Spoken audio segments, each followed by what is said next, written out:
What is going on, guys? DragonTamerBlayde back from our Elder Scrolls Legends, and today I want to take some time to cover the monthly card for April. It was released today. Let's go ahead and take a look at it. It is right here, Conjurer Spirit. It's 3-cost support. At the end of your turn, if you gained health at any point, you summon a 2/2 familiar, and the familiar is a 2/2 Spirit and Wolf. It's these things right here on the card. So just talking about the card itself, it's a pretty fair amount of value. I would say for you to be happy that you played this support, for the 3 magicka you're kind of using to use this support, you'd probably want to be able to trigger it at least twice to be kind of in that worth your magicka slot. Obviously, if you get multiple up, it becomes super awesome. But just talking purely a single card type of thing, you're going to want to trigger this at least twice to be happy about playing it, which I think is doable. I don't know how hard your opponent's going to go for removing this card. But let's take a look at some of the cards that I'm excited to use this for. There's 2 main decks that came to my mind when I saw this card released. The first one is probably the most obvious one, and that would be Animal Monk. So that would focus on a past monthly card, the Pack Leader. He should be right here. 4-cost 4/4. On Pilfer, you summon a 1/1 wolf, and other friendly wolves have +1/+1. So obviously this is a great card to combo with that card. You get a wolf at the end of each turn. It's a 2/2. This guy buffs it up to a 3/3. Kind of have a never-ending supply of wolves. So you could combo that with any other type of card. Actually, we can set it down to lockdown to animal. Like Snow Wolf's not that great. Pack Wolf would be okay with Pack Leader. Alpha Wolf's pretty bad. But even things like Tusk Bristleback and Cinch Tiger combo with cards we're going to talk about in a moment. Purely wolves, though, you got these guys right here. Pack Leader, Pack Wolf, and the support, I think, are the only truly playable ones. Snow Wolf and Alpha Wolf are pretty bad. Let's go into the agility cards, though, because I mostly am a Animal Monk kind of guy, although I guess you could make like a Animal Halalu, something like that. I don't know if you chose to, but I'm more of an Animal Monk kind of guy. You got the Eldergleam Matron to put some more animals in hand. Feasting Vulture, I think, is a powerhouse in that deck. Giant Bat, pretty amazing. So these are all cards that you'd probably be running in that Animal Monk deck. And we also got the Guar Stablemaster and Houses of Morrowind. So in a Animal Monk deck, this would be a very good card. A 4/4 with Guard for 3 would be pretty nice. Sanctuary Pet's obviously great. Bladed Werebat would be a consideration.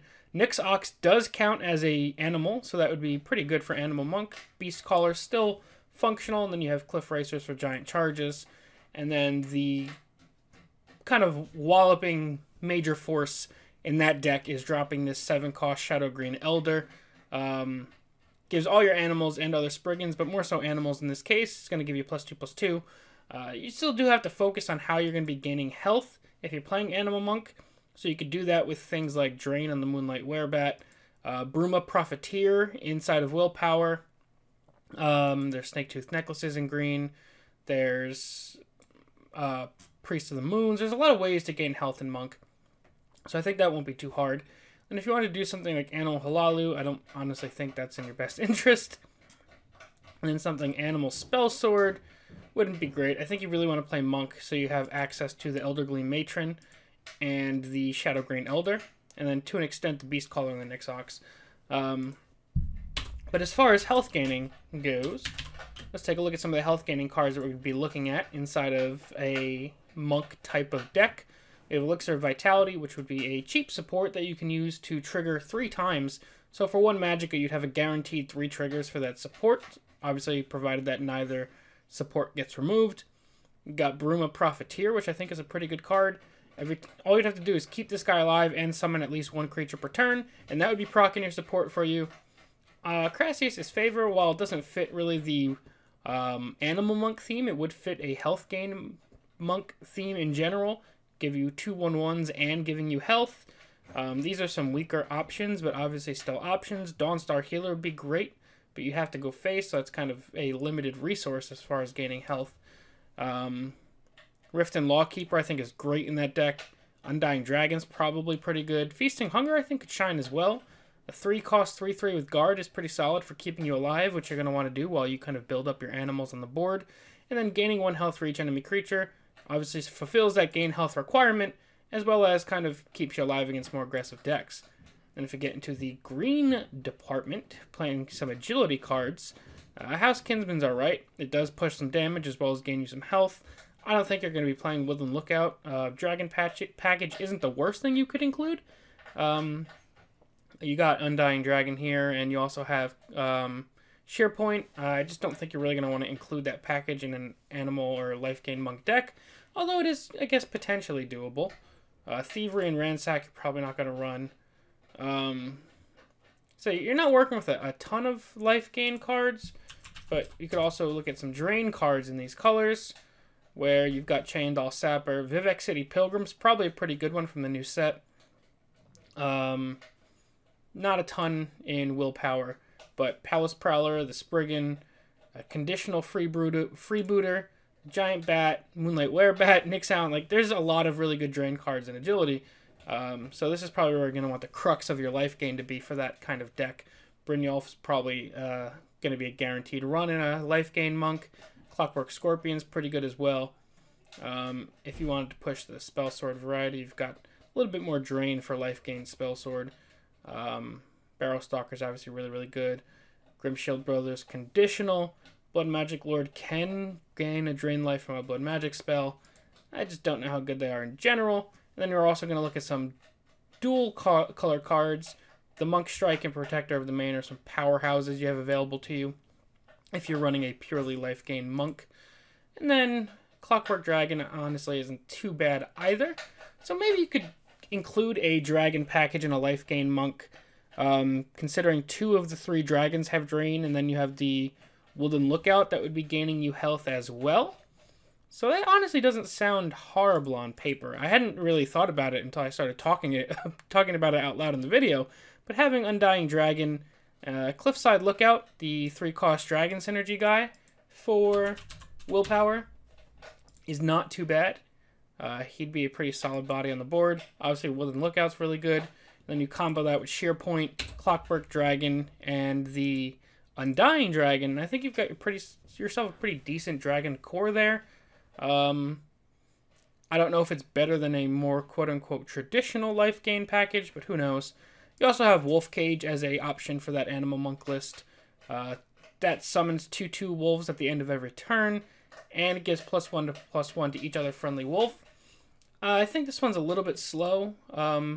That new 3-cost support could probably almost fully replace this. Obviously, this one gets activated instead of needing to meet a requirement, so it makes it a little bit more consistent.